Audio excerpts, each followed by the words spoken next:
Welcome to Modern Goddess. Here we discuss everything mastering your mindset, wellness wisdom, upgrading your relationships so that you can unleash your divine goddess essence and live your authentic best self every single day. I'm your host, Cassie Aurora.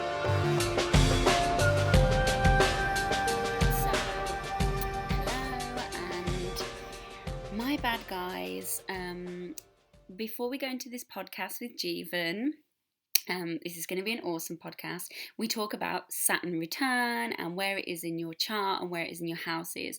I just want to say that Saturn Return happens at around the age of 28 to 30. It's where Saturn, the planet, goes around your whole chart and comes back to the place where it was when you were born. And it can be a long transit, it's massive and huge, but it does happen around the age of 28 to 30. And we didn't say that in the podcast, and we're really free flowing. So yeah, without further ado, let's go into the podcast with the lovely Jeevan. And yeah, I hope you enjoy it. Please like, share and subscribe. And remember, if you want to book a reading, head to my website, cassieaurora.com. Have a wonderful episode. Yeah, so today we're recording this podcast and it's Jupiter conjunct the Galactic Centre, so I just think that's mental. Yeah, honestly, if I'm honest, I don't really know that much about H stars or galactic centres because I feel like the most obvious things that we need to know, the inner planets already kind of deal with all of that. So, you know, a lot of people go into Lilith and all these asteroids, but then, like, with Lilith, for example, there's nothing that the moon can't already tell you that Lilith can tell you anyway. Mm-hmm. So, I don't know, like, it's... But I think Galactic Centre, a lot of Star Childs kind of definitely feel gravitated towards that, don't they? I think I feel connected to it because it's a cosmic womb. Okay, well, that's a really good way of looking at it. Yeah, and, like, it's where we all originate from. That is true, yeah. In our galaxy. It's our most kind of primeval source. That is true, actually. So I think this is why I hadn't thought about that. Yeah, I mean, has today been an exceptional day in terms of... Actually, my Reiki client today said that it was the best healing she'd ever had. Really? Yeah. Okay. And she was getting... We went into timelines, and she was getting all sorts. She actually met her spirit tribe. And all these shamans. She met a new guide. Like, it was... Oh my God. Like, Inuit guide and... Amazing. Yeah. So it was pretty... No, it's fine. So it was really intense. Really intense. Well, so there's obviously... and I'm feeling very romantic today. But it's no difference from me, Jeevan. Yeah. Always feeling romantic. And I cooked you dinner, so something... Well, you did. Just... Well, I was going to say something inappropriate or non-PC then, but you know what? Say usually, it on here. You can say it on here. Just, you know, it's not going to end the way it usually does between a guy and a girl, where the girls cook for the guy. Yeah, but, no, not with me and you, Jeevan. Maybe in another life. Did ask me earlier. He's looking at my astrology and he was like, "I would love to know what you are like sexually," and I was like, "Well, I'll tell you." That is true. Yeah, that was surprising actually. Pluto Mars opposition. Mars in Taurus, surprising. I learned something new today. Mars in Taurus, we're all about the senses in the sexual realm. We need the sensual. Yeah. You can't rush me. Those who have been there have tried. It won't work. I'll just look at you very unimpressed. Well, my Venus is in Scorpio, and in any water sign... Jeevan, no wonder we get on so well. That is true. We're totally sexual opposites, but... You know, like, I'm like a cat. Like, I can do without sex for ages. But then there's like a day in like a blue moon where I need it badly.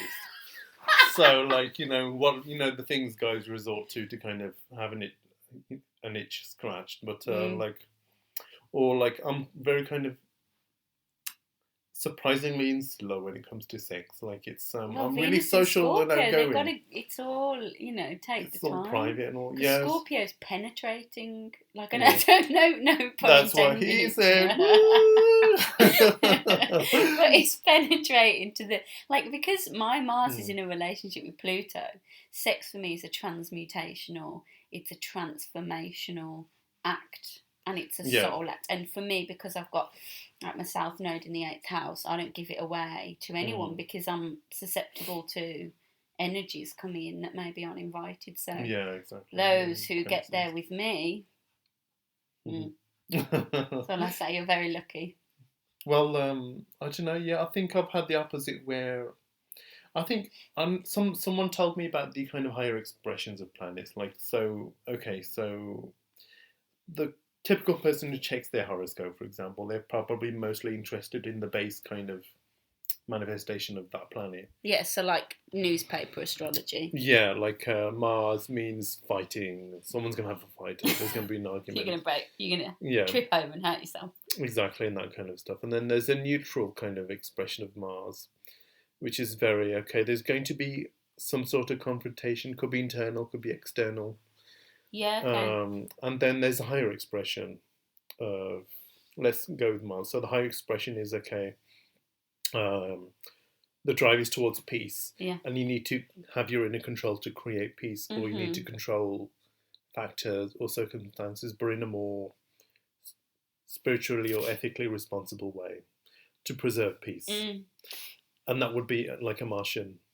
Yeah, quality. And also like they say, like I've heard that in what sign it's in is big, because for example mine's in Taurus in the 7th house, so I'm striving for peace and harmony and conflict resolution. Yeah, exactly. Because as well it's aspecting obviously Libra. Yeah. Because it's not aspecting Libra, what I'm on about. It's opposite. It opposes the I can't remember. But anyway. Well, it's ruled by your Mars. It's ruled by Venus, Libra. Yeah. And Venus. Yeah, Venus. And so it's this idea of trying to find peace and harmony. And so my Mars, like you might think in the 7th house, I'm going to have loads of conflict in relationships. But relationships are where I actually find deeper self-realisation, because it looks at my 1st house. And like, I know more about my instinctual self. And I don't ever shout or fight. Like if someone comes to me and shouts, I will either shut down or in my last relationship I knew that it was time to leave because it wouldn't get resolved unless I shouted back.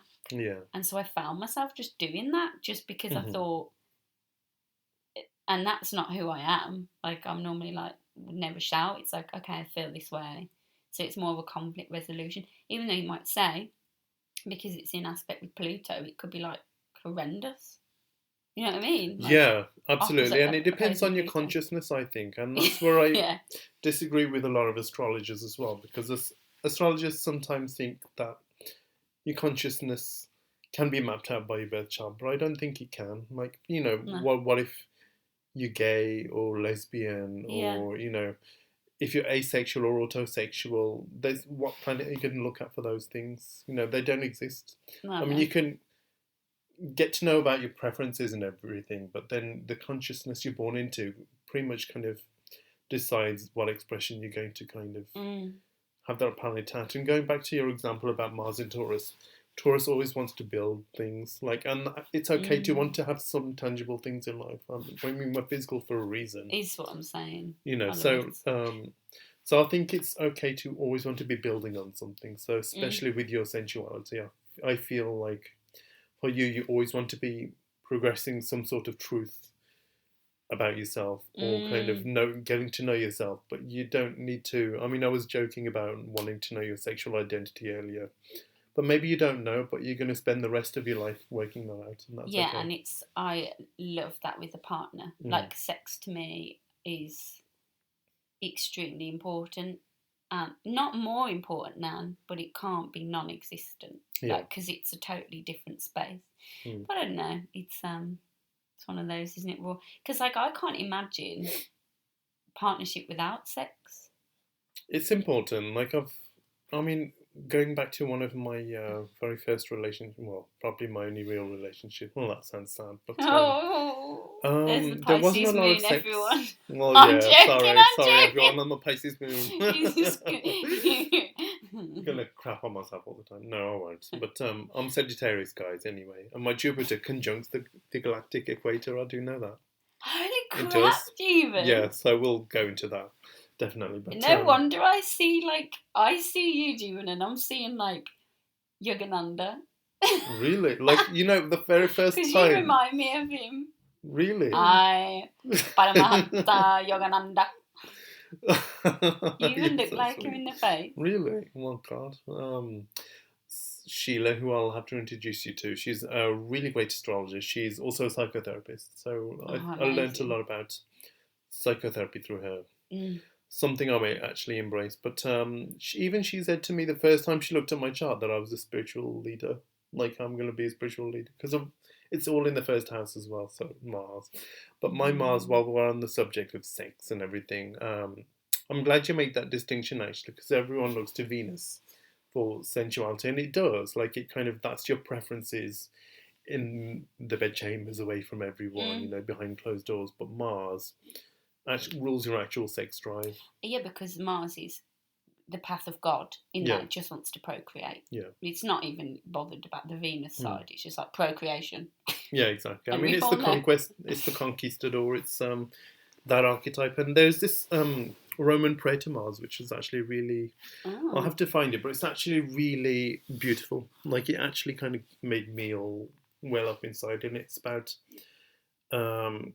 it's a prayer to Mars, help me destroy my enemies. And the enemies are actually things like anguish, sorrow, grief, anxiety, all these kind of demons that we carry on the inside, to kind of help.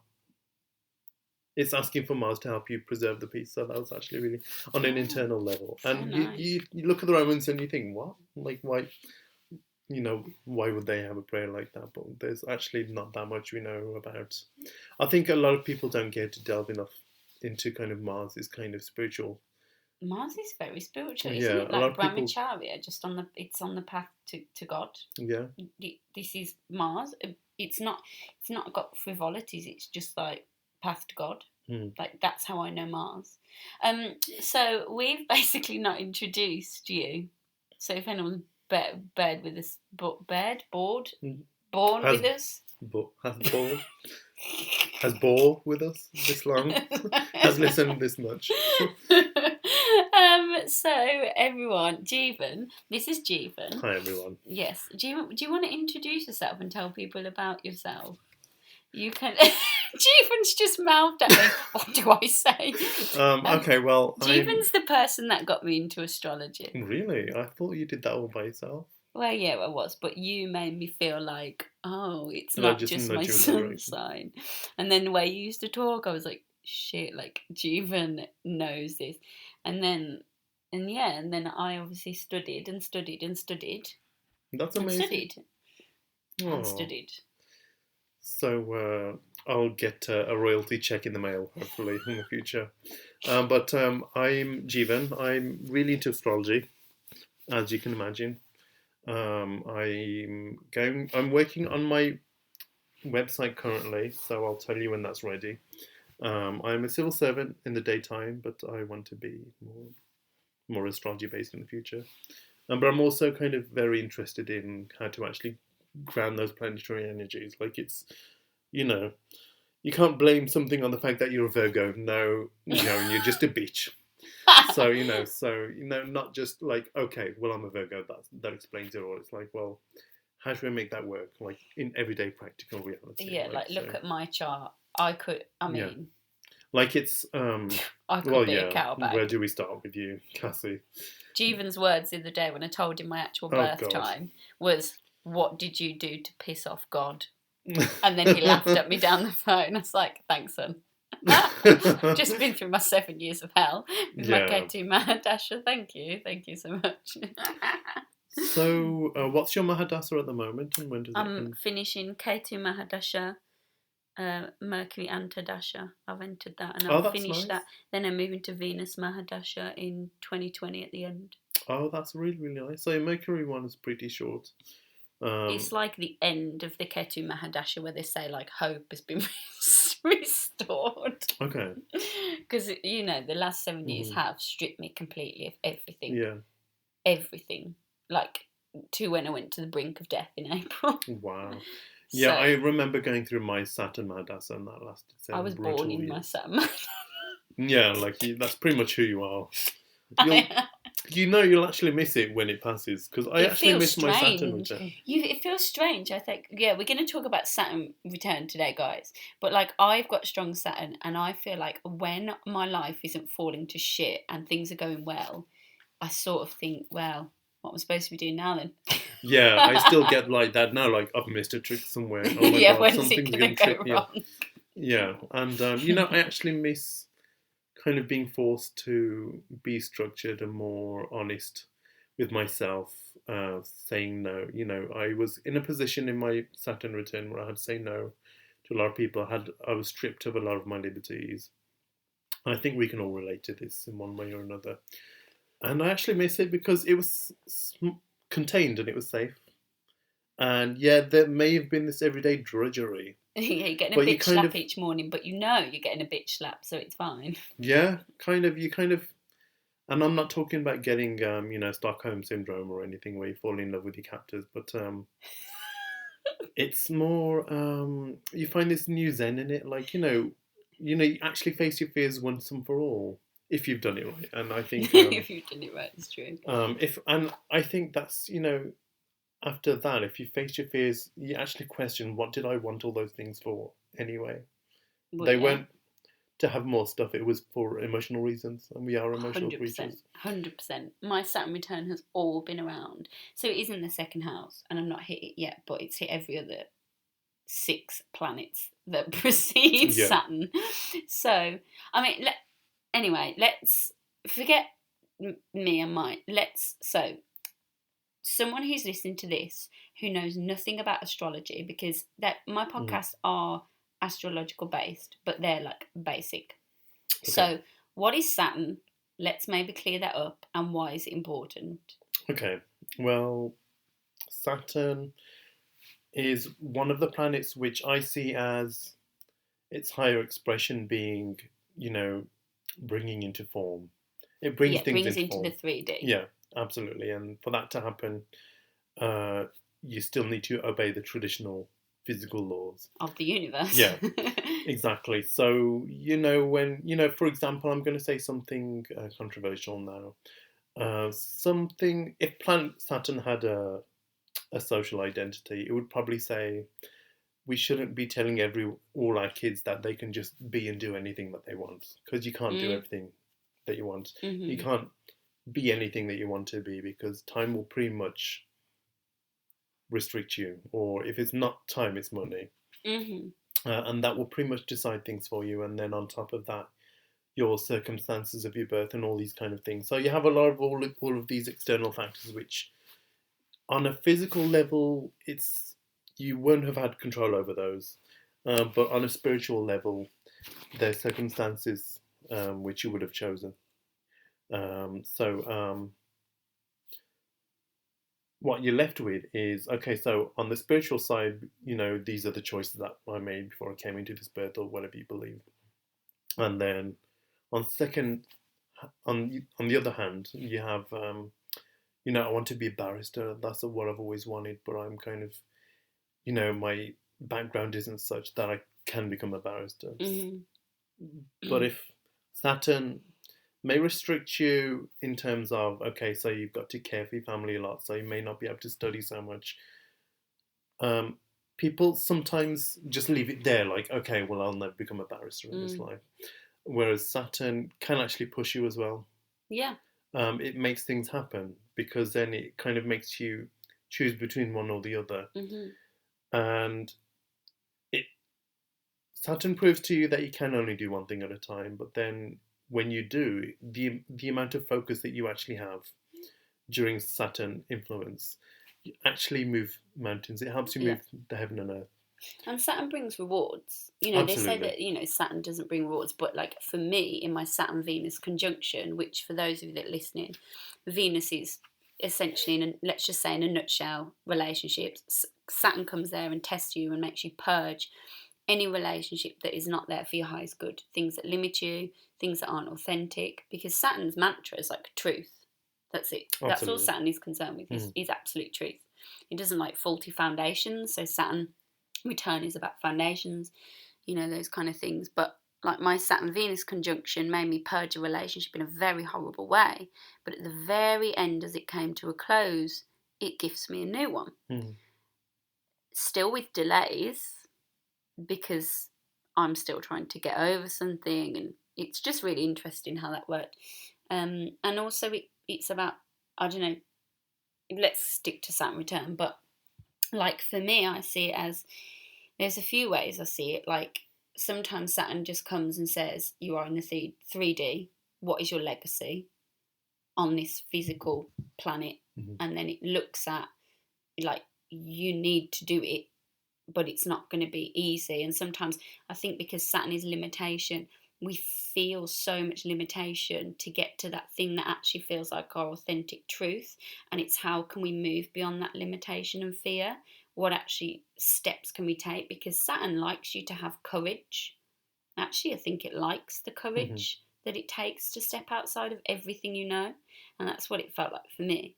And then someone, I think it was like Raising Vibrations or something, he talks about it as if Saturn is turning round to make you look at the outer planets. Now, sometimes I use them, sometimes I don't, like Uranus, Neptune, Pluto, which are ruling, they say, are unconscious. And, you know, Uranus is transformation, Neptune, transcendence, Pluto, transmutation. And it says it's like kind of turning it round. So you need to look at those internal belief structures that keep you limited in that place of complacency, which is kind of what you're saying.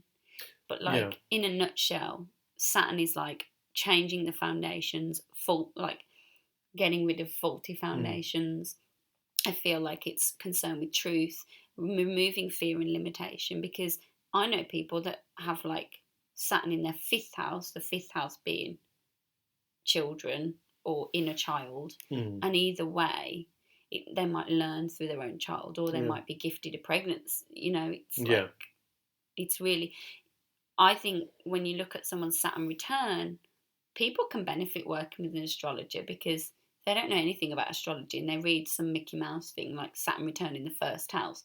They might think like they're going to go to a grave early, and then they'll go onto another website and they'll think they're going to like get some bone disease or something. I don't know, like, or they might look in their 2nd house and think they're going to go bankrupt, and it's not the truth. Yeah, I mean, there's never going to be a time where we're not tainted by Saturn, if you want to put it that way. But if you think of Saturn as the limiting structures in your life at the moment, to everyone that's listening, if you think to anything in your life that's limiting you at the moment, it could be your parents, it could be circumstances, anything, your financial, your bank account, your health, your relationships, your partner, unconscious mindset. Yeah, all of those things. Well done. Self-sabotaging belief systems. That's Saturn manifesting in your life presently. And so the best sense I can make of it is something I read somewhere, and it says Saturn kicks up dust. It creates storms. And ultimately you'll learn that you can keep running away from the storm, but the storm will always find you. And the best way to overcome the storm is to run right into the heart of it, into the eye of the storm where it is calm. Yeah. So if you run headfirst straight into your problems and actually deal with what's there and you're honest with yourself, there's ultimately no power that can stop you then. And actually it gives you strength, and I think that's why I miss my Saturn return. It's the amount of strength I had to kind of stand up to my parents and stand up to my employers. And actually move mountains, and I learned a lot more about what I was capable of.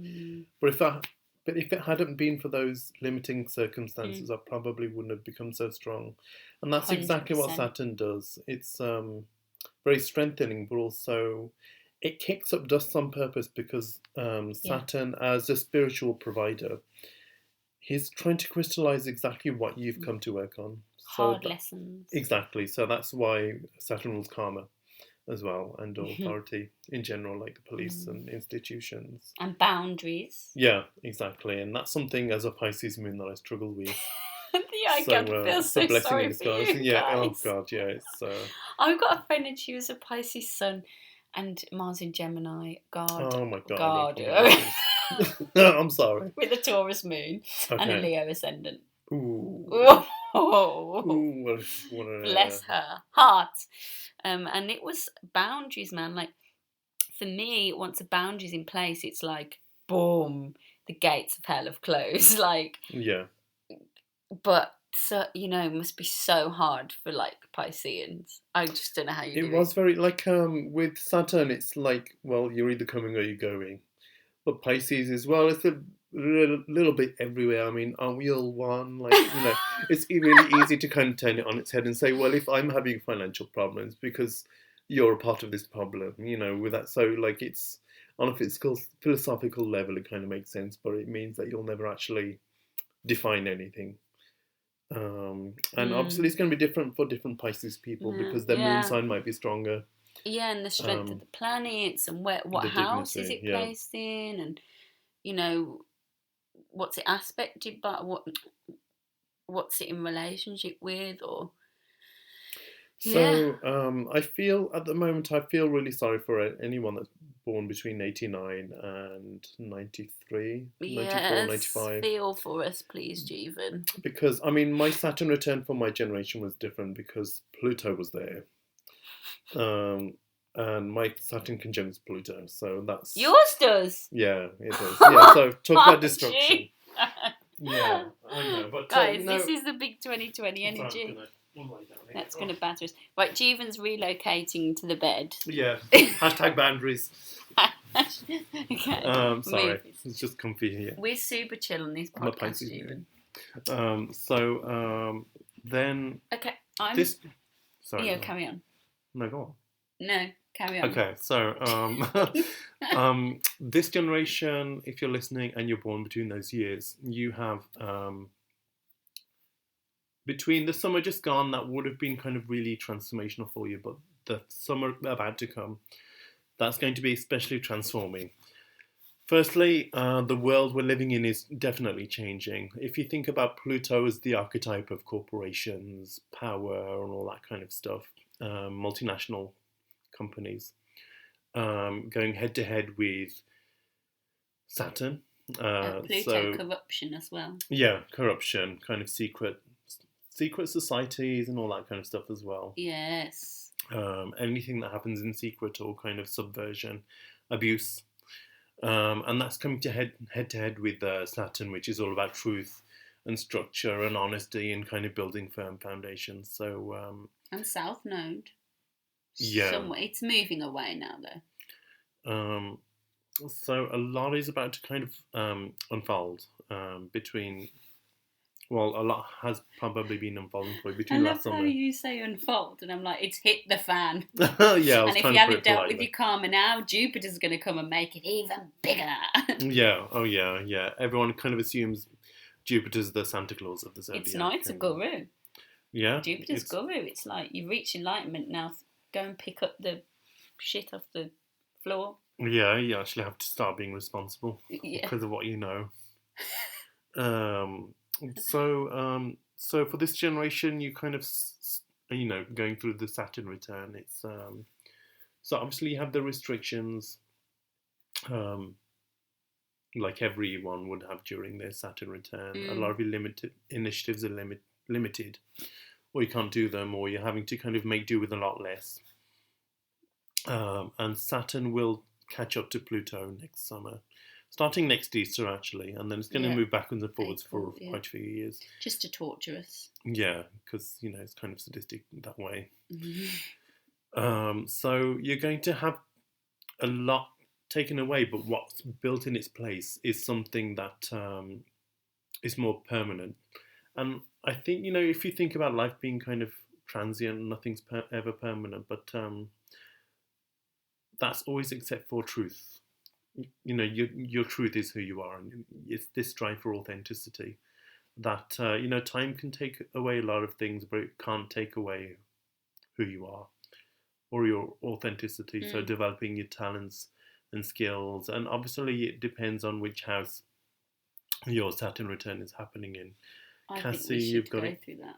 Okay, so in the first house. So if you want to take first, Okay. and I'll talk a little bit. Because like we can probably go for like first, and then we'll like add if we want to add things. Okay. You can see this is totally ad hoc, guys. Very professional over here. Well, it's. I mean, we're dealing with kind of Jupiter and Saturn in the same room. So, like, Jupiter wants to talk about everything all the time, and I want to talk Saturn, about everything. Yeah, Cassie wants to kind of structure it in a way that everybody can enjoy. So, anyway, I'm thinking about sex. I'll be honest with you; it's really hard to focus. Well, shall we? No, let's talk about Saturn return. I think we should do definitely astrological sex and astrological magic, because those two are fun. Yeah, that'll be a fun episode. Okay, so Saturn return in the first house. Okay, so guys, if you don't know where your Saturn is, so you need to know what your birth chart is. So you need to head on to, you could probably benefit, just go on to astro.com, it's free. Then go on to free chart selection, extended chart selection, or natal chart ascendant. Enter your birth data. You might have to make an account, but once you've got it, you've got the account and you can add people on there, and then you can go on and literally calculate your birth chart. I recommend astro.com. You can also go on astrolader.com. It's slightly different, but having that knowledge is really good, because then you can look where is Saturn and you can find the symbol for Saturn, and then you'll see on my blog I've put, you know, the if you go onto Astrology Classroom on my blog, you'll see where I talk about the pizza slices of the chart and the houses. So if you see Saturn in the pizza slice that says number 1, so the symbol of Saturn in the pizza slice number 1, that's Saturn in your first house. Saturn in the second house is in the pizza slice number 2. Saturn in the third house, pizza slice number 3, and so on, if you're using a zodiac wheel. And just, if you get stuck, just drop me an email, but most people should be able to do it from that. So yeah, I thought I'd just put that in there. Thank you. Another good online resource actually is alwaysastrology.com. Yeah. Because it really explains everything to do with the planets in the different houses and signs, and all you have to do is just enter your birth date and it will just tell you. But I love the way it's explained on their website, because it's very deep and much more inspiring than, you know. Yeah, because you can work out, you can look at your aspects, and, you know, say that Saturn's in your first house, which you're talking about now, it naturally aspects 7th house and 4th. Yeah, the 4th, but also the 10th as well. And might aspect your midheaven, which is to do with your career and stuff. Yeah, if it's in the first house, you Saturn return, boy, oh boy. Yeah. You will know.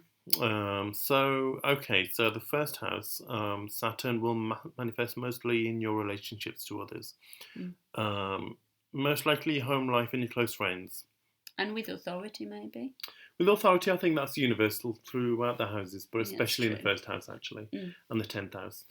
And if this is happening from your first house up to your 6th house, in one of those houses, this will be much easier than for people experiencing Saturn return in the other houses. So Saturn return in the first house, you'll probably start to feel a lot less energetic over the last... when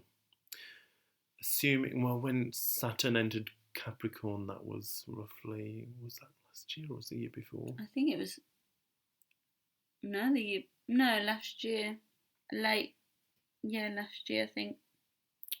Yeah, I should probably have my femurist next time for this. Oh, sorry, guys. It's fine, guys.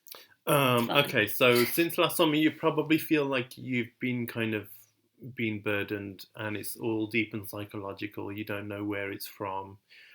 You don't know what you're doing with your life, or what you're doing if you're in a long-term relationship, you'll probably start to question things, or your partner starting to question you. And in terms of having energy for things, you haven't really been there, and you definitely don't want to try anything new or out of the ordinary. It's not a time for anything new, but it is a time for new beginnings. So it's a time for anything that's for the period that you've been through. It may have been more dramatic. It might actually be less dramatic, but depending on if you have anything in your 12th house. But if you, Cassie will tell you. I know someone who had their Saturn return in their 12th house and they did not do anything about it. And now it's hit their ascendant. I know Pisces who had Saturn in the 12th house and they went through their return. And actually it was really stabilising. For them, this person chose to escape further and further. He also had Neptune and Uranus side by side flanking him. Oh, wow. Okay, that's really he did nothing nasty. With it. Okay. Yeah, it's nasty, but get woke. I've just put you on my Instagram story talking about that. Oh, thanks. Okay, so I am on Instagram, by the way, so I need to... I tagged you. Oh, thanks. So anyway... And could you say that Saturn with the first house might bring sort of some kind of like kapha illness with the body? Maybe Vata kapha illness, like a cold, heavy, some kind of bone thing, maybe? It would depend on the sign, because there is a definite science to that. I wish I knew more. Capricorn or it's in Capricorn. Aries. It would be whatever happens when Earth clashes with another element. It will either, and especially the season as well, because isn't Ayurveda really seasonal as well? It's very seasonal, but you might say if Saturn comes into first house, which is cold, heavy, kapha, it doesn't feel Vata to me, to be honest. And then you in the depths of winter, and it suddenly cusps then. So it's excessive Earth, yeah. Yeah, and you can think, then you, and maybe, and because you natally you've already got Saturn in the first house, so you're already like more bony, and because they tend to be more bony people. Yeah, exactly. And then in terms of transits wise, it's not time for anything new, so you don't want to be stimulating the mind too much. You need to be kind of building foundations. So getting back to the manifestations, you're probably doubting yourself a lot, and the period before, the last 3-4 years, that was probably spent saying goodbye to a lot, either in relationships, jobs, maybe you moved away or anything like this, where you experienced the loss.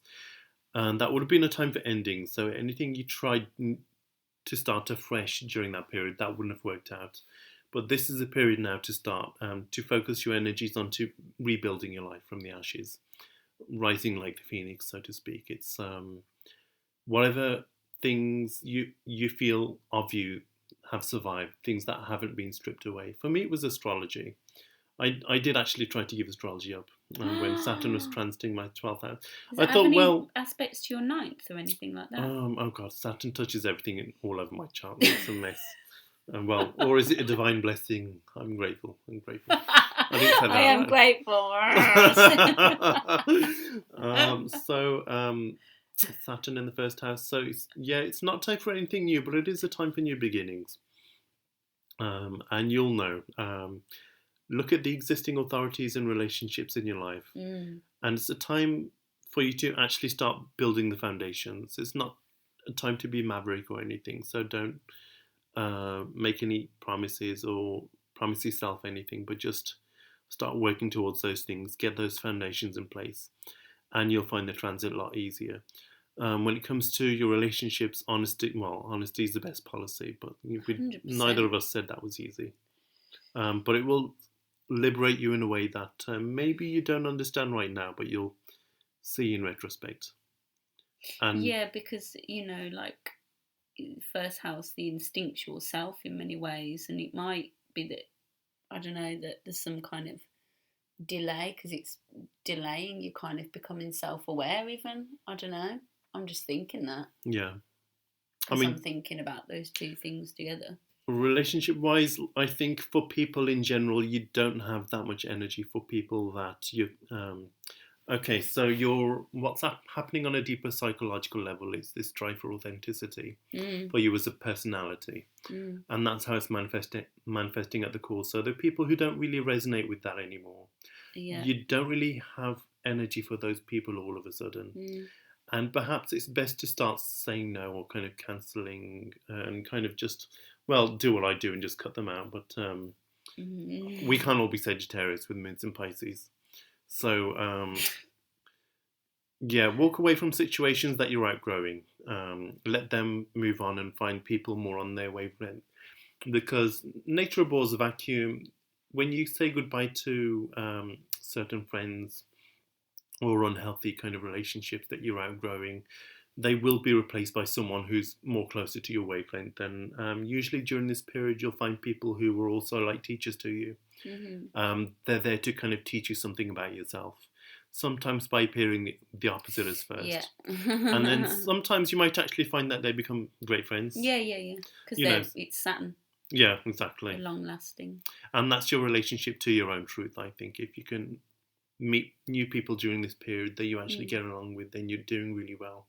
But that's not compulsory. I think the greater thing is that you learn more through your own self-awareness, through things that you're figuring out for yourself. No authorities telling you what to believe or kind of say or do. This is all on you. So it's actually really empowering, although you may not feel like it in the beginning. That's nice. Should we talk about the second house? Because yes. I'm intimate with this transit now. So I've got 6 planets in my second house that Saturn has touched. Big planets.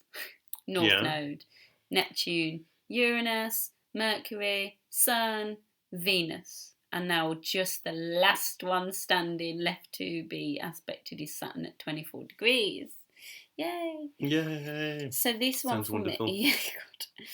This one for me, because it's hit all my personal planets, the second house being value systems, self-worth, self-esteem, how we sustain ourselves, introductions to the family, what else? Value system as well. Well, yeah, value, it is the value system, so... I mean, the things you do to earn money. Yes, sorry, money. It's money. Yeah, How do we create financial abundance? And so, for me, this is all intrinsically connected. Totally connected. And mine has come in the form of overcoming my eating disorder was non-negotiable when Saturn came round in this time. And my eating disorder was caught up with how I valued myself, my belief system, all squaring my moon in the 4th house. The 4th house being childhood trauma, the mother, all these beliefs and emotional stuff that I'd inherited. And so when Saturn came around, it was like I have to take the leap of faith and understand the absolute truth that I'm none of those things. But it was terrifying because I'd built my whole life around my eating disorder. Every decision I made was based on that. So it was sustenance, so how I sustain myself, but Absolutely. with food rather than money. And funny enough, because it's the second house is the Taurus archetypes, it's kind of that. But it was looking at my, it was kind of like all looking at my 8th house. So kind of a lot of loss and a lot of having to completely let go into the unknown. And that's the second house, I think, Saturn Return, is really letting go into the unknown because it's looking at the 8th house. But also it can come in the form of like money issues, because for me I had to let go of any ways that I earned money which weren't authentic to my soul purpose. And that for me is a huge manifestation of it, because I know we have this thing that, reality functions this way, but Saturn is also concerned with authenticity. And so even though it wasn't easy for me to take the step into full-time Reiki, blogging, even step away from yoga, because yoga was part of my eating disorder. Wow. So everything had to be let go of. Every single thing. I know, it was huge. And I had to get therapy. I've been in therapy 4 years. But my Saturn return felt like it was coming about 10 years ago or something. But the actual whole thing of it has been completely letting go of all the value systems which are not based in truth. Plus I've had Pluto there though at the same time. So in ways it's been like anything that I've inherited through society, patriarchy, from past lives that has shaped my belief system, how I can create abundance and wealth in this life, has all had to be purged. What I just want to kind of say as well at this point is I met you during this period many times, I think, and one of the times I mentioned something about femininity and you flared up, and in a way that I was amazed.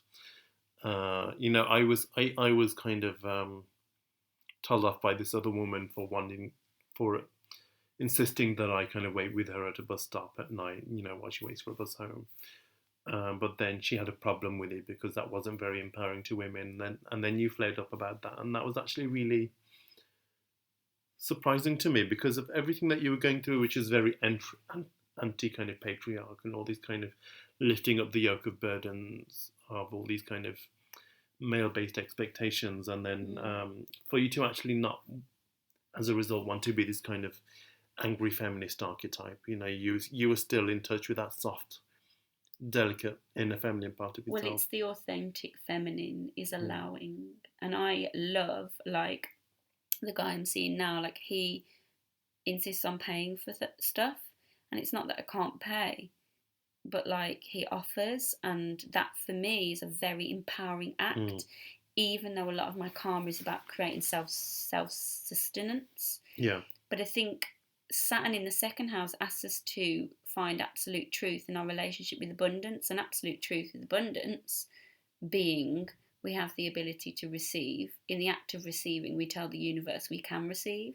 Do you know what I mean? Because putting the work in is half the stuff, but actually receiving it, if you're not slowing down, it's like waiting for a bus at a bus stop.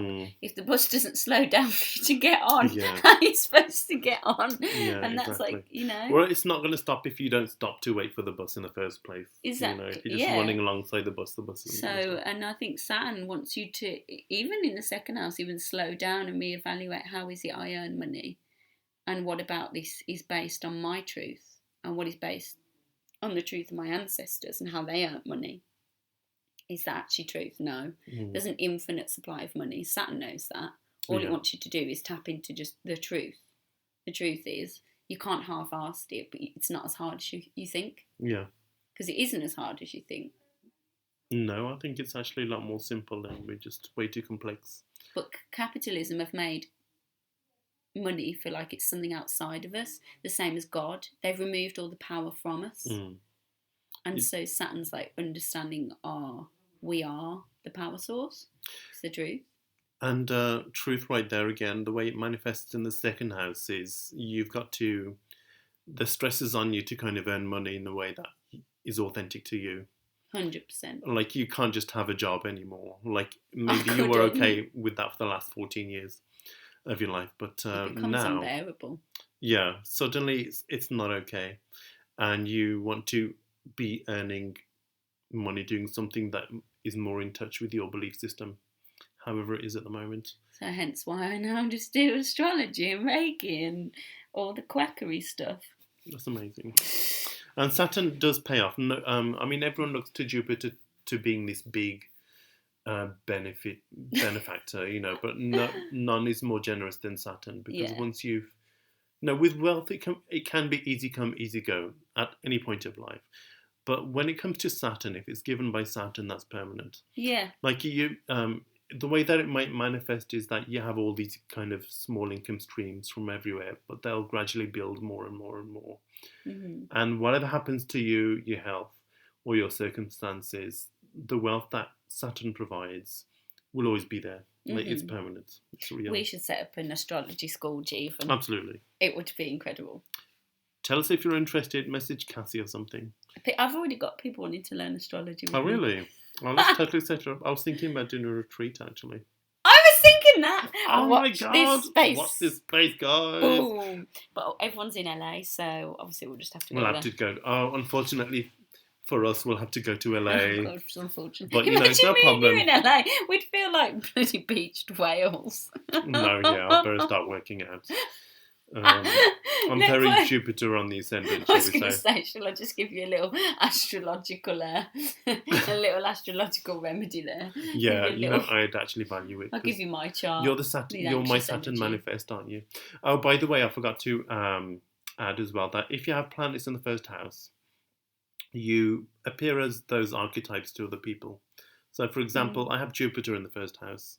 So I just, whenever people go through a major Jupiter transit, I just turn up, which is weird. And then I'm just all myself.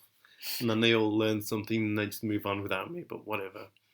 Anyway, let's move on to Saturn in the third house. I think we met when Jupiter was in my first house. Yeah, I think we did. It was in my 12th, no, because I remember that's when I learnt mediumship. I thought Saturn was in your 12th. Yes, Saturn was. Jupiter must have been my 11th or something. Yeah. Anyway, well, Jupiter so would have Saturn in the overtaken third house. Right, Saturn in the third house. So to me, third house is starting to be a lot about, in this day and age, our small business. Mm. I know it's siblings. Yeah. And it's at the communication. I had the fortune of studying Howard Sass-Portas and Liz Green's work on the houses. Wow. And because all the houses mean all these different things, but what do they have in common? They actually pieced it together. So I really recommend reading The 12 Houses by Howard Sass-Portas because I'd like to read that. And Liz Green, she's very into kind of psychology and everything. So it's nice to have that kind of influence, I think. So the third house, it's traditionally the house of siblings, communication, journeys below 4 hours. Travel, yeah. And that's 4 hours. It could be any mode of transport, by plane, by boat, by bus, but it's 4 hours or less. Well, small businesses, taking short courses. Like education, like not like guru education, like school. But like, customer service. Yeah. Taking a customer service course or vocational, like a BTEC. Yeah, it's not high learning for many reasons, which is that's why it's associated with Gemini. Yeah, exactly. Because obviously, well, there's Saturn and Mercury have a special relationship, but as you can see in Cassie's case, it's not a very positive one. So I'm sorry if you're a Gemini. Do you know what? One of my favourite person in the whole world, I did her astrology. I went on her podcast and I said to her, I'd idolised this woman, idolised her, got her chart up thinking, I can't wait to see. Gemini moon. Really? Wow. No, actually, I said I hate Gemini moon. And then I realised Gemini moon is one of my favourite placements if there's Earth. She's an Aries sun, Gemini moon in the second house. She's got a lot of Aries, and she's got dynamic. 10th house Saturn. Okay. She's got gorgeous energy, but well, something I appreciate about Saturn, to be honest, is they're interested in substance. They want personalities that have substance, even if for example, I had a personality that you didn't like, you'd still respect that I had substance because I am who I am. Yeah. I've come to that conclusion by myself. Yeah. I'm not trying to be shallow or, But anyway, Saturn in the third house. Sorry, that was a bad introduction to the third house. I actually have an interesting relationship with... Well, I'm Sagittarius, and I've had this kind of, it's either been really great with Geminis or really, really bad. But anyway, this isn't about Geminis, this is about Saturn in the third house. But the thing that all of these kind of qualities have in common is interconnection. So it's not so much... Okay, Geminis, if you think about Geminis, they love parties and socialising. It's not so much the actual socialising that amazes the Gemini. It's like movement to me. Exactly. It's yang air. Yeah, it's very dynamic. It's very forceful in air capacity. What interests them is the actual interaction between two opposites. Okay. And that's what attracts them. And when Saturn becomes involved, it crystallises any issues to do with interconnectivity. So if you're struggling to learn, if you have a speech impediment, people who have natally got... they struggle to learn, yeah. Yes, people who natally have Saturn in the third house, they would have been either restricted from hanging around with people their own age. Either that wasn't possible, it just didn't happen or wasn't available. Or you just, even if you're okay with that, maybe you just had more in common with people older than you because you were just more mature. You probably would have had to, if you went into higher education, it was probably against your wishes to some degree. Maybe it was a subject that you didn't want to do. Maybe you wanted to do something vocational and you didn't want to go to university, and it very much was, this is my parents' expectation. Whilst it could manifest as blocks to learning, in that either it was a struggle for you to actually piece things together, or you just piece them differently or uniquely, and that wasn't okay with the way the status quo was. Like, everyone was learning in a different way to you. And so the Saturn return in the third house. So all of those demons will come flying back. So if on the positive note, anything that you've done to get away from that would have strengthened you, because without that you wouldn't have felt the drive to actually move forward or push yourself or conquer those kind of demons or anything. And you wouldn't have developed as much as you have in terms of learning, interconnection. A lot of my clients who I know are solicitors and barristers have Saturn in the third house. Wow. Yeah. And they get into law. And a lot of the time it's because they wanted to actually do something else, but it's to please their parents. They just chose a profession, like being a barrister or a doctor and all that kind of stuff. And while they do appreciate the things they've learned and the fact that they're helping society, it wasn't their passion, but they learned to kind of interact with people in a way that makes them very personable, very approachable. But also in a way that they kind of change their communication style becomes a lot more dynamic. And this is something that will be strong if Saturn, and you're having a Saturn return, it's in your third house. You'll start to kind of question the way you're communicating things to people, because your image comes into the spotlight. And either your image isn't okay during this period, or you want to change your image. And that's your big kind of breakthrough, that you're trying to reinvent yourself. Yeah. That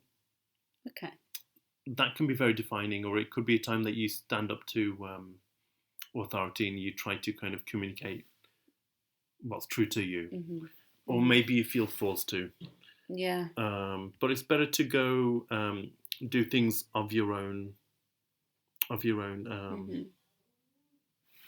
accord than to kind of be dragged kicking and screaming. With Gemini, with the house, it's still a Gemini house, so a lot of logic will come into it. Yeah. So I think, at least in my experience, not to kind of be led by emotions, but it's a time that you should allow yourself to be more logical, or surround yourself with more logical people. To fall back on people in your life who might be more analytical. Or more diplomatic, because I think this all calls for diplomacy. Traditionally, they say you shouldn't travel short haul during this time, but I think that's just... It depends on how the energies manifest and what you believe. It's not like it's a Uranus-Mars kind of kettle sitting there.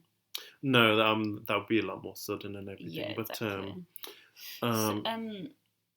I forgot to mention, actually, one of the positive things that might come from this period is, at least if you have an idea about a purpose that you want in your life, or it's suddenly becoming clear, you might need to kind of embark on a long period of learning, probably for about 3 years. Yeah. And if that does happen during this period, it's said to be very profitable in the future. Cool. Because you're more in touch with who you are. Sorry, I interrupted you, Cassie. No, it's fine. I was just saying we don't have as much time as we think. So, let's go. Fourth house. Fourth. Saturn return fourth house. So I'm thinking childhood roots. Mama issues. I'm thinking mother issues. For many, not all. Yeah. For many. I mean, in terms of psychological astrology... Psychological, for me, this is a psychological house. Yeah. Oh, yeah, definitely. A lot of people overlook this house, but if you're having Saturn return here, you were born with Saturn in your fourth house, so at the time of your birth, money may have been an issue in the house that you were born into, in your circumstances. A lot of people overlook this house because... it doesn't tell them much about the future, but I think if you can learn about your past You can overcome anything. Typical predictions. Yeah. Predictability. But okay, so fourth house. Every reading I do, I come back to the fourth house. Yeah, the conditioning through the parents. Exactly, and this is the work. Because no matter what you go to, like 12th house, so fourth house, if it's not dealt with, moves to the 8th. 8th isn't dealt with, moves to the 12th. And I was thinking, go back, you know? Exactly. And then the reason you want to aspire is very much because of what's in the fourth house. Yeah. So fourth house, traditionally it's to do with the mother, because the mom's the one that's teaching you about the ways of the world and how to be in society and everything. But in modern astrology, it's more to do with the father. Because the mother that's teaching you about the world, that's to do with the outside world, which would be 10th house. So the father is the one that comes home and you experience inside. And so if you have Saturn in the fourth house, there are strong relationships to your father figure or authority figure. And this would be your biological father as well. So that can actually sometimes be a positive thing. And if you're born with Saturn in the fourth house, Saturn, although it's uncomfortable with anything to do in Cancer, it's in the night part of the chart. It's the midnight kind of section. So maybe it's a bit more positive. Like things will manifest more positively, and they might actually be stabilizing for you in your home life. But your home life comes under the spotlight. A lot of gravity is to do with your home life. A lot of what will make you happy or unhappy will be because of what is manifesting at home. And the property. Delays in property. If you have a property, if Saturn conjunct, say we've got fourth house Pisces, Saturn enters your property, you might notice some flooding. Yeah. You know?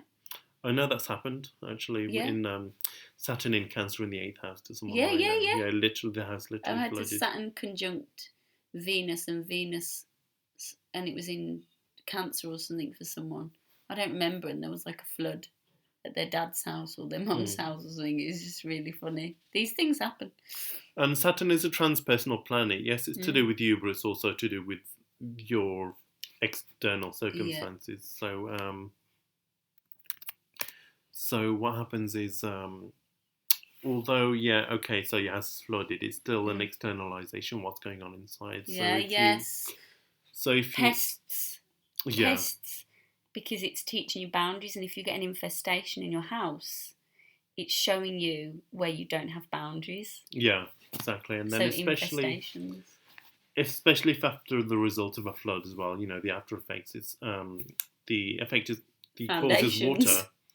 Yeah, so you need to kind of work on your emotional side. It would be a very good time to see a psychotherapist or a psychologist if that's within your means. Or just or just open up to people that you trust, or an authority figure that you trust. Good. Okay. And remembering using Cancer to its strength, you don't have to put up a fight all the time. To put your truth across to someone that's opposing you, it doesn't have to be a fight all the time. No, absolutely not. Like, it can actually be a really sweet heart-to-heart, or communicating in a way that is more sensitive to the other person. Simply because you need to communicate it in a way that they're going to understand. It's not in a way that you want it to be communicated. So, for example, I'm thinking, something... a good example is if you do have a fight with your dad because you want to do a course and your dad thinks, why do you want to rock the boat when you have a good thing going? You have to communicate it in the way that the dad's going to understand, not so much in a way that it's obvious to you, because it may be obvious to you, but it's not going to be so obvious to other people, especially when you're dealing with authority, because those people are probably going on a lot more life experience than you, or just simply a lot more experience than you, and a lot of that is sometimes a lot of negative reinforcement for all of us. If you think about the amount of negative reinforcement that we have, you're trying to convince someone who has probably seen a lot more or done a lot more, so you have to kind of align it to their kind kind of conditioning, the way things were when they were growing up, that kind of thing. Okay. And so Saturn in the 5th house. So 5th house Saturn for in me, the 5th house. Yeah, okay. Inner child. I feel like inner child, obviously our children, so if you have children by the time this comes around, which would be odd if you had Saturn in the 5th anyway, you might have a delay in having children, but not always. Creativity. Yeah. Finding a new creative outlet. The act of creation. So. Can it be sex, romance? Can it be the spouse's legacy, career? Because it's 10th from the 7th. Oh yeah, traditional astrology. Traditionally. Just can be. It can be. And also, one of the things I think about with the 5th is ancient texts and learning ancient wisdom systems, because the 5th house, I've heard, is ancient wisdom systems actually as well. Really? Yeah. Okay, that's interesting. This is why I think it was Kapil Raj that said that, and I thought, okay. I know some of my clients. A lot of my clients actually have gone through Saturn return in the 5th house. Okay, you talk about this in the 5th house because we are going to run out of time. So reel off. Okay, so Saturn in the 5th house is very uncomfortable because the opposing house is actually Saturn's home. Well, the 10th and the 11th houses. So it's the most uncomfortable in the 5th house. It doesn't do spontaneity. I say these people were never children. Yeah. Oh, yeah. They were born. They were the kid that's just like, old. What's that? Yeah, that's stupid. Yeah, don't have fun. Born very mature. Yeah. And even if Saturn has been transiting your 5th house, let alone a Saturn return, it's about the act of creation itself. It's the ultimate artist block. Yeah, especially when it has to do with your life purpose and everything, and that's what you're dealing with in a nutshell. You're dealing with your sense of purpose, and a lot of things are crumbling around you to kind of force you to kind of comply to their regulations or their systems. And it's time for you to kind of really kind of do the inner work more so than in any other house, because this is to do with your individual spark, your divine spark. What are you here on this planet to do? That's the big question. And it's interesting because I have a client actually who's having this at the moment, Saturn return in the 5th house, ruled by Pisces. Okay. And I'm like, you kind of need to go into the unknown, creativity, and just do something creative and out there, because it's actually the antidote to what you can't find. Absolutely. So it's a strange one. Okay, so the 6th house. I just wanted to add as well, if you've heard that you can't get pregnant when Saturn's transiting 5th house is wrong.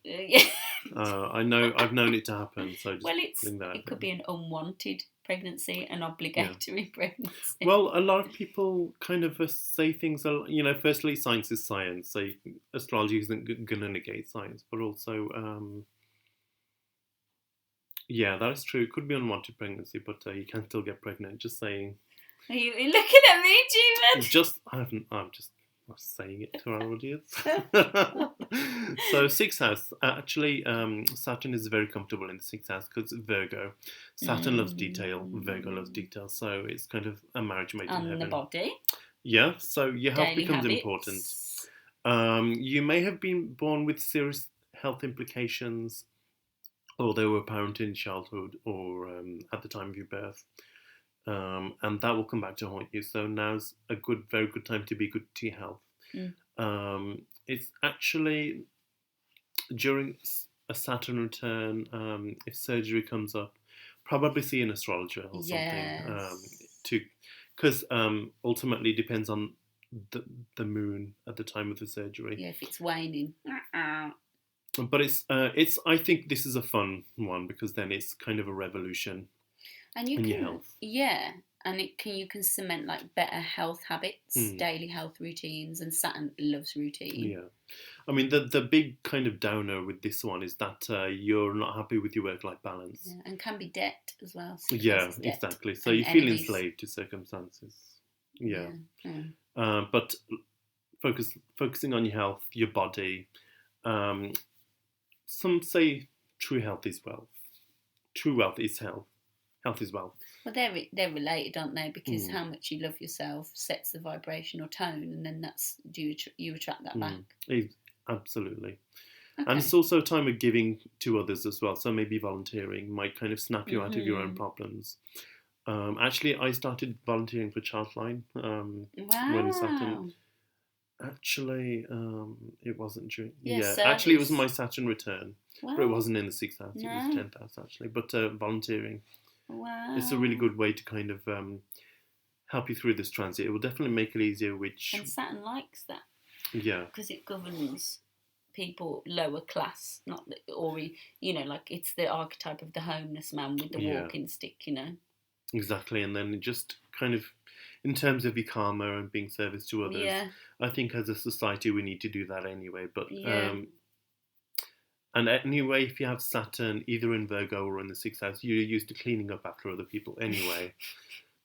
So you might actually find, if you feel like you don't really have a voice, that people think you're way too humble or modest to kind of speak up, or you feel like you shouldn't. You'll find your voice through service to others. You'll find your feet. You'll see.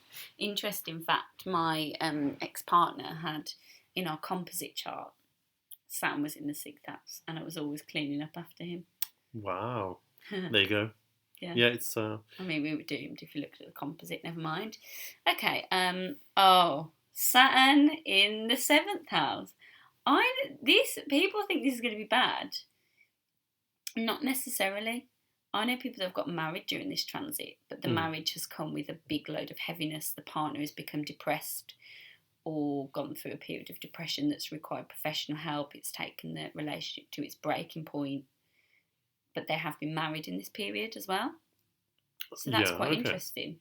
Actually, I'll check, but I think my sister got married during this period as well. Yeah, and 7th house is relationships, technically say the spouse, but business partnerships, other people. Yeah, and the 7th house is to do with you kind of merging to kind of feel a greater identity, something bigger than yourself, so like a company or a marriage. Yes.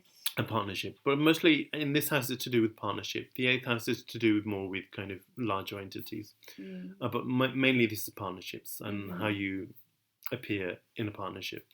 And if you have Saturn in the 7th house, you don't take love or relationships lightly, because if you fall in love, you want it to be for life, and you're prepared to play the long game. You'll make this work, wherever it takes. You'll be that mature person. But a lot of people in your life will have caused you to doubt yourself and what you're capable of. And that would manifest in relationships. And it's likely that you might draw in those kind of partners that kind of fall in love with you, but they're actually, they like you, but they don't like you, like the actual personality. So you might experience that people have been trying to change you. And don't give you what you need. That's a big thing, Saturn in the 7th. There's no one can give you what you need. It's impossible. Yeah, because there's a restriction on getting your needs met. Kind of like a Saturn conjunct Venus. And also, they're not totally at fault, because then you're probably hard for them to read. Maybe you don't know what it is that you want from a relationship because you've become so self-sufficient. And a lot of people don't really get that that a relationship is made of two individuals, which you get, but I don't think a lot of people really do get that. Me? I didn't get that before. I used to be a shell of a person on an unconscious level. I wanted them to fulfill all the things that my dad didn't. But it's about being consciously aware of that, though. Yeah, but still being consciously aware and actually going through and being aware of it in my relationship was onslaught, because there comes a point where someone's just triggering you. Yeah. And so now this new situation is a breath of fresh air, and it is aspect to my 7th house, because this relationship came about, and Venus in my Saturn conjunct Venus is ruling my 7th house. So, okay. So, so it's a strong correlation there. So, and I think it can bring rewards in this house personally, as in a deeper commitment, a deeper foundation in relationships, if they're existing. I don't think you're necessarily going to meet someone new in this.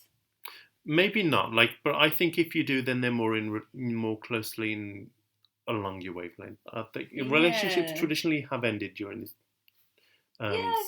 Saturn return, because don't forget that if your Saturn return is in the 7th house, then you're probably Cancer rising as well. So you'd give anything not to give up that sense of security.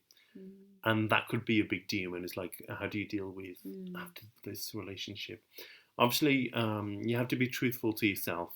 That's all you have to do, whether a relationship ends or if it survives. That's not really for you to think about right now. Just focus on being honest. Yeah. That's the best way to handle this transit. And then you've always had to be the grown-up in your life because you have that strong Cancer Capricorn axis. You were more emotionally mature than your own parents. Yeah. So you know all about, you know you're more than your fair share of making relationships work. And believe in yourself. And and understanding that relationships are literally an outward manifestation of anything inward, and they're there to trigger deeper self-awareness. You know, that 7th first house axis, how we project to be, basically is that objective reality there is kind of making us aware of who we are instinctually. So a deeper self-awareness, you know, that 7th first axis. So, and that's why it's exactly a good time to question your obligations to others, because you can't be more than you can't be more than who you are. You can't be someone else. And that's the big lesson of Saturn return in the 7th house. Okay, Saturn return in the 8th house. Debtors, mortgage, death. Absolutely. It's sexual blockage. Yeah. Actually, you know, it's... I don't think it would be that bad. It can be kind of a dry spell, though, because you don't actually know who you are, so you don't... It's harder to... Although you might be more magnetic if you have... Actually, no, if you have Saturn in Capricorn, you'd probably look to other planets to be magnetic, but you're struggling to know who you are because Saturn will manifest more now onwards as external factors. Even more external factors. Before, in the previous houses, they've kind of been internal kind of demons, kind of clutching at your heels. But now these are very much external factors, like houses flooding, like losing your job. 8th house is loss to me. Loss, it's transformation. Really transformation and rebirth and no choice but to go through it. Yeah. I would say the mantra for this would be let go. Yeah. That's what I would say the mantra would be. Yeah. It gets you in touch with your own kind of raw, kind of primal side. Like, you know, when you have lost your job, what do? You're in survival mode. You're going to get a job one way or the other. And you do. Things happen. Things do work out. But I think it's kind of Scorpio, which is the 8th house. It's where your primal kind of powers meet higher intuition. Yeah, and understanding that your power's within and it's not in the external. Yeah. Saturn is wanting you to understand your God nature's within and not without, I think, here. Absolutely, and that's not... You can't make that clearer about the 8th house. There you go, let's move on to the 9th. Okay, I've 9th got house. a strong relationship with the 8th house, having it being my K2 and my Chiron, and I've just been, through a heavy Ketu Mahadasha. Oh, wow. So, tough. Yeah. And so, the loss of my mum, Cancer, 8th house, Chiron, oh, wow. 4th house, Aries, and it was when Uranus was transiting my 4th house. Oh, my God. Yes. Wow. Yeah. I think we should do a whole one just on that. Yeah. Because I think it's a very emotional one, and I think something we all fear the most. The loss of the mother. Grief, yeah. Grief is 8th house to me, and it's my biggest wound. My biggest wound is abandonment and loss and betrayal and rejection. They're my wounds. And they're in an intimate relationship with the 4th house, the mother, because Cancer is ruling the 8th house. I'm not a big fan of supernatural, and bear with me, I know where I'm going with this. Okay. It's, on the back of what you were just saying. Okay, so like the 8th house, to me, is you either get through it or you sell your soul not to go through it. And, like the reason I mentioned supernatural is because, the brothers never really seem to learn, for a few seasons at least, that, one will sell their soul to save the other. And the other is like, what the hell do you do that for? we would have figured it out. So then they sell this all to save the other person, and then it's kind of this endless cycle. But look who you are because of it. Exactly. Not despite it or in spite of it. It's no, because of because it's all the squares and the horrible charts. So there you go. But okay, so inner power. It is. It's just inner power. That is true. And maybe even for Ketu in the 8th house, I would say is complete loss of anything. It's let's go of all the illusion. It makes you feel the opposite, that you are powerless and you need all these external things. But in that you find your power. Exactly. It's a trick. Yes, it's a trick. Gosh. 9th house. 9th house Saturn. I actually like this one because 9th house Saturn people aren't very religious, and they say they're not very spiritual, but they're actually really, really spiritual people. They have the capacity, 8th house as well, and 9th house have the capacity to be the most incredible healers and gurus.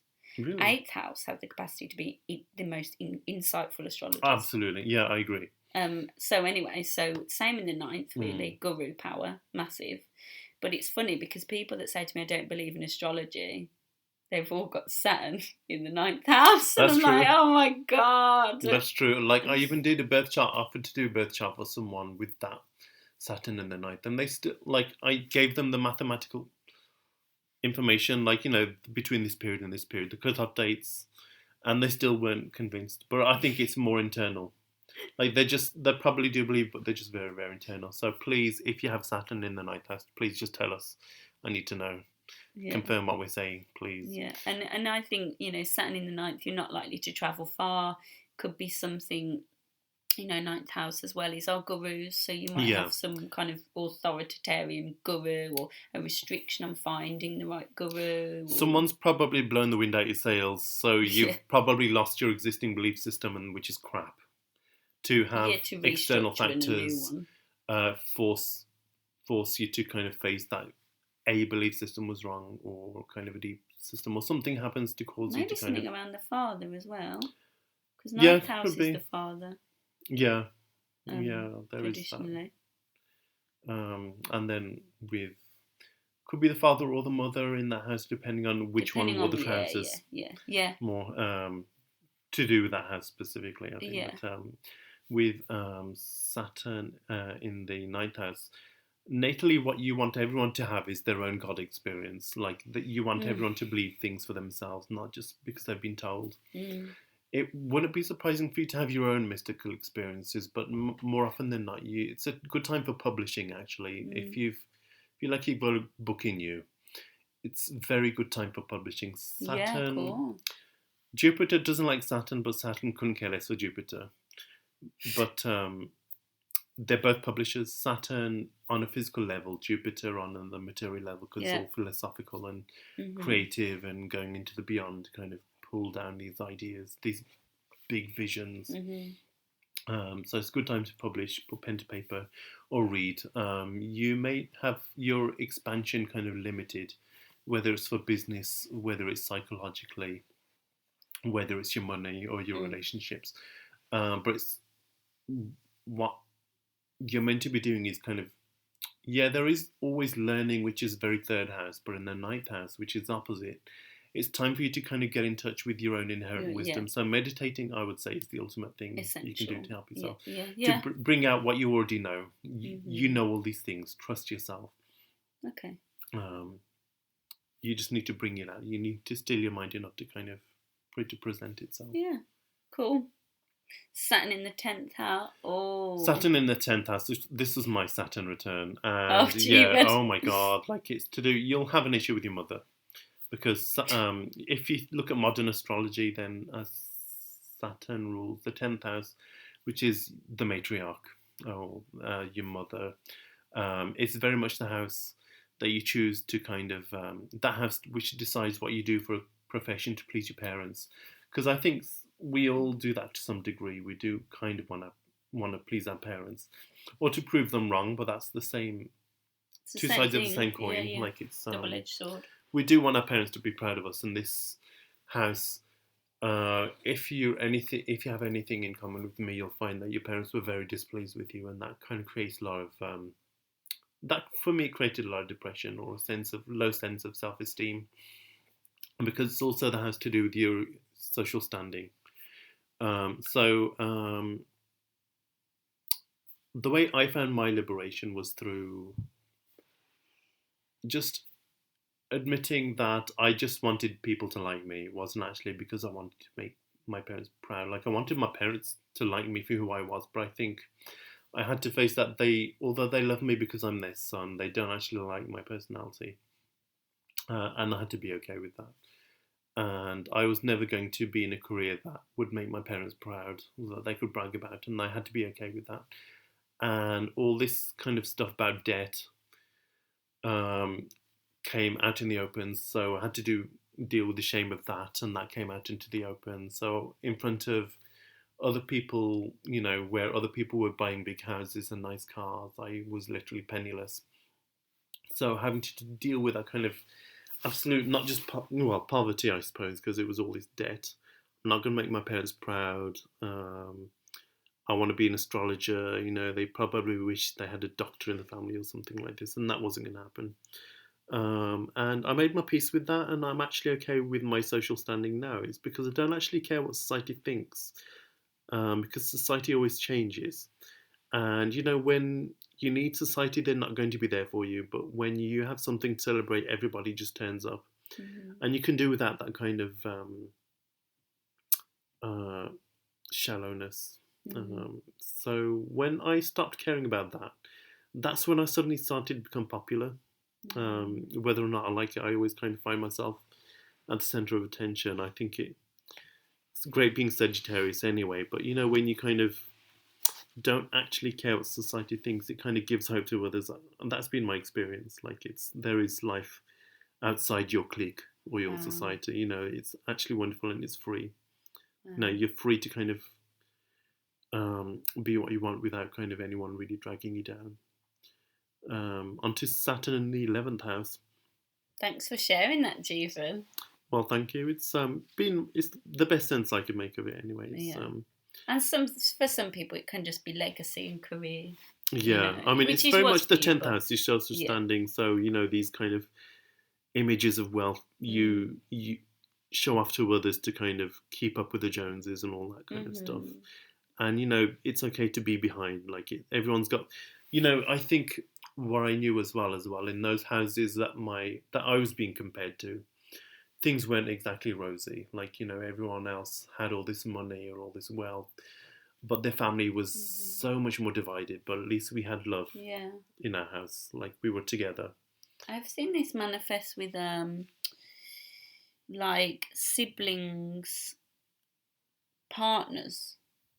Because 7th from the 3rd, I have seen this manifest in that way as well. Just something like their sibling's partner becomes depressed. Yeah, something that obvious. Totally. So 11th house, dreams, goals, extended networks, extended family. Being a social pariah as well, because you're already the weirdo, and you're already. I mean, if Saturn's strong in your chart anyway, it won't be new to you, but feeling like you're the outsider, or you're always under a microscope. Like, it's different goalposts for everyone else, but for you, the goalposts are so much narrower. And that will happen again, and you have to kind of face the past when it comes to being scrutinized. Like, you've had to be this perfect person, and failure wasn't an option.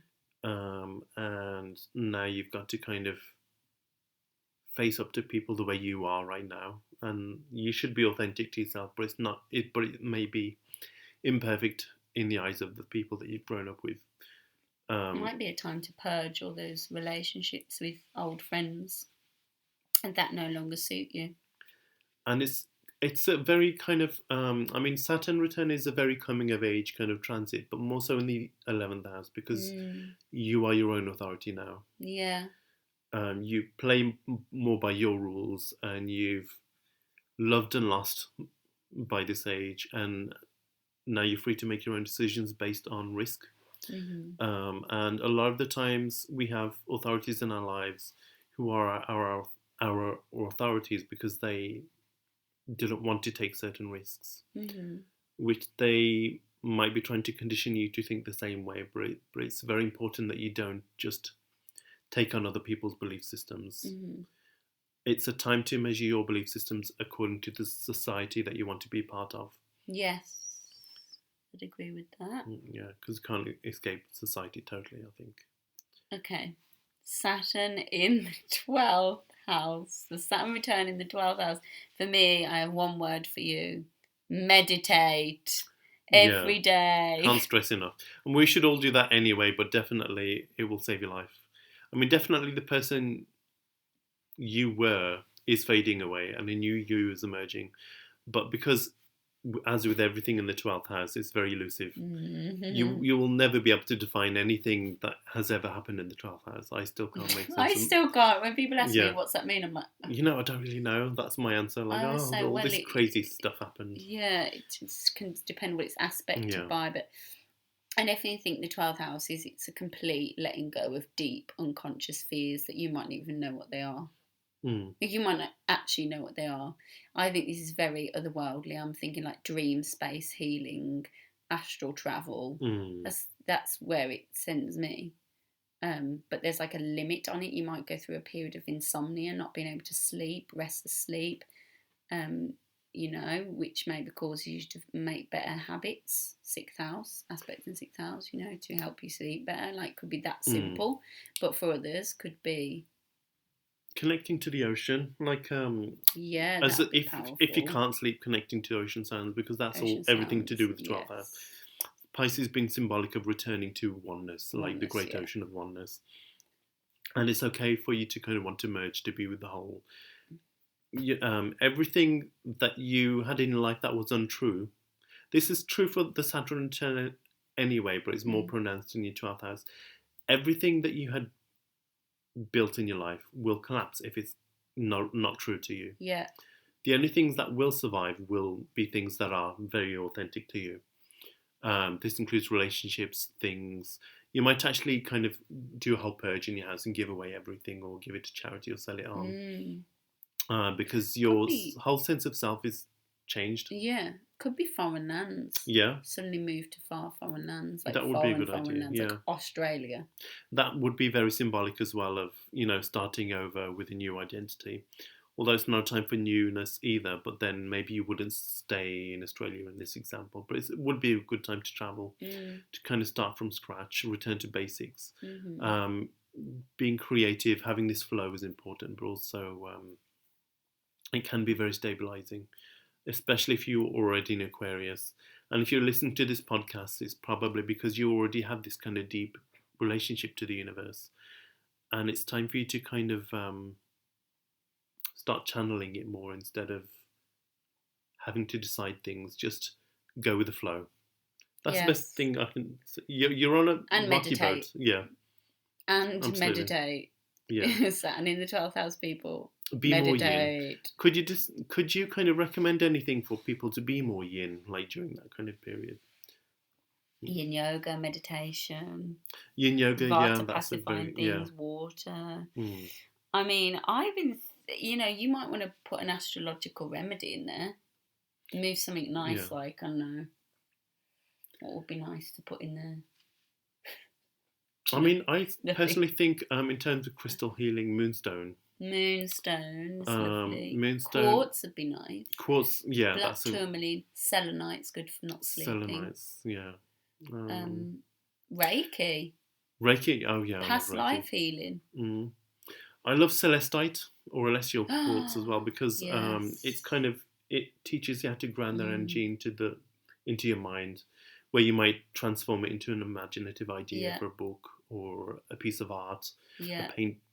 Start painting on canvas, even if you've never painted on canvas before. It's actually very therapeutic to do it. Do something creative. Yeah. And those fifth house ones too. Because you won't have an outlet, because probably you won't be able to afford it because Saturn is in your 12th house.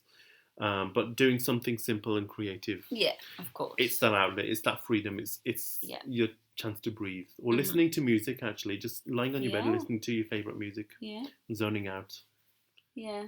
It's a time to be still for sure. Yeah. Okay.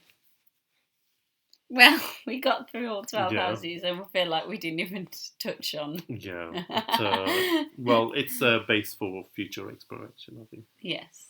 So we'll have Jeevan back on for sure. Yeah. So, Jeevan, tell people where they can find you if they want to connect with you more. Well, at the moment, my domain is down, but it's going to. Well, it is. Oh God, what's my domain? That's really bad. It's it's bluntarcher.com. Oh my God, that's it's the blunt such archer. A good one. Because like I'm very Sagittarius. Like all Sagittarians, I open my mouth and sometimes I put my foot in it, but it benefits them anyway because I was being honest. Yeah, the blunt archer. Bluntarcher.com. You heard it here first, guys. If you want to connect with Jeevan, just let me know if you can't find him, and we can link you up. But we're definitely going to do more podcasts. I think sex and astrology. Oh yeah, we need to do more sex. And there's like a lot of gay men are into astrology, but there's very little out there on kind of gay sexual archetypes, like gay Taurus men like bondage. For some reason, we can explore that. Really? Yeah, it's a Taurus thing.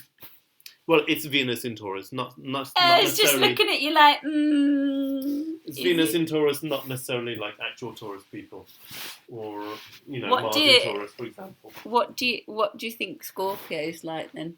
Scorpio. This is Jeevan's sexual analysis. It's the pleasure and pain kind of thing for a lot of kind of. I mean, I think we have to focus on Venus in all the signs.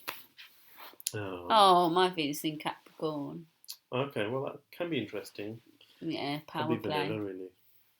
I'm not vanilla. Well, that remains to be seen.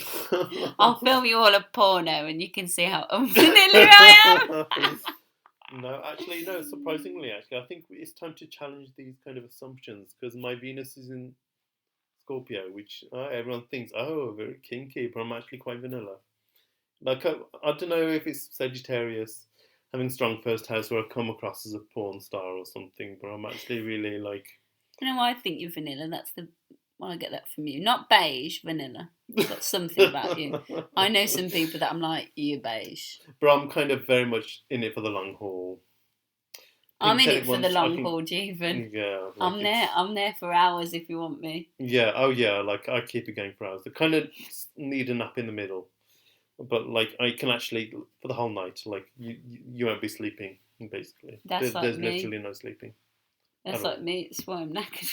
We're not going to be doing it 6 or 7 times a night. It's just one long kind of slow burner. Yeah, maybe twice. I think me and you are sexually compatible, Jeevan.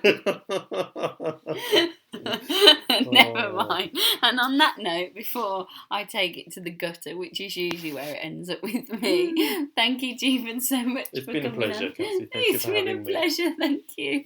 Bye.